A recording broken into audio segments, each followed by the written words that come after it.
سبب باشه که بسیار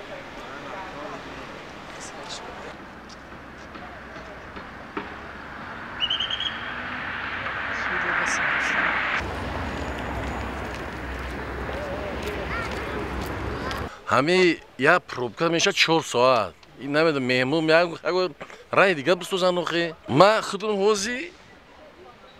قریب 50 دقیقه قریب 1 ساعت میشه سبب این پروبکا رو فهمیدی؟ اون نمیفهمه میگه مهمون میگه پرزیدنت میگذاره اون میگذاره فلانی میگذاره آخه یا رای دیگه قدی بگذارم برام مردم برای ادمین کارش ما زندگی داره بیشتر نمیدونم 4 ساعت من با کار شخصی خودم بالنیسا اومدم من خیلی دوست داشتم یه نفری داوجشم 1 ساعت زندگیشم خیلی میمونه چه برای دیگه برای ما مردم یه بیتیا نگاه که عقب بپشته 3 کیلومتر پروبکا همین خود یک کسل باشه که ما چیکار میکنه یک کم درد میشه یک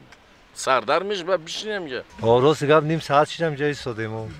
سببش نمیدونیم دچ اینجا شدگیم اگر بفرم برام پشت ماشین کمتر بارم بود مجبور کار موند کردم امروز گفتم که یک بسیار یگام وقت نمیشیم بسیار من مکدم کار موند کردم نمیدونم چی میشه ساعت هم 11 شد 10:20 قریب این ساعت 10 تا کم 11 شد شدگیم نمیدونم چی همه نگاه پروپر نمیدونم خیلی بند نمیشد سببش هم نمیدونیم این موبایل موندگی که خیلی بد بی‌فایده روز آدم میگذره کارت وقت میشه ماشین رفتی اومدم راه مخم بوگاشا گیری بور فرمام 67 داشتیم اومدم بدر کوچه اومد بعد همین خرید کنی اومدم خیلی کارا پارس اومدم نه از سحر هم جا اومدم خرید کردم ماشین راه مخم نمیتونم خونه رفتم روزش باشه خیلی ساعتی معین دم بیا کنم مهمون تا هم وقت راه وی کنم با کی اومد راه مخم میکنه رفتن گیره براش مهمون اومده است یک راههای متنگ برای مهمان که هم میفهمد که وقتی مهمان اومدن تاجیکستانی ما مهمان دوستن که برای همون ما بودیم خیلی آدم ها خیلی فرایی نکن پیاده رفتن گیره شهروندان بسیار از ما باید ناراضی میشه میگن ما گفته میبرین راه میفرارین ما چخیل میریم چخیل میکنیم اکو ما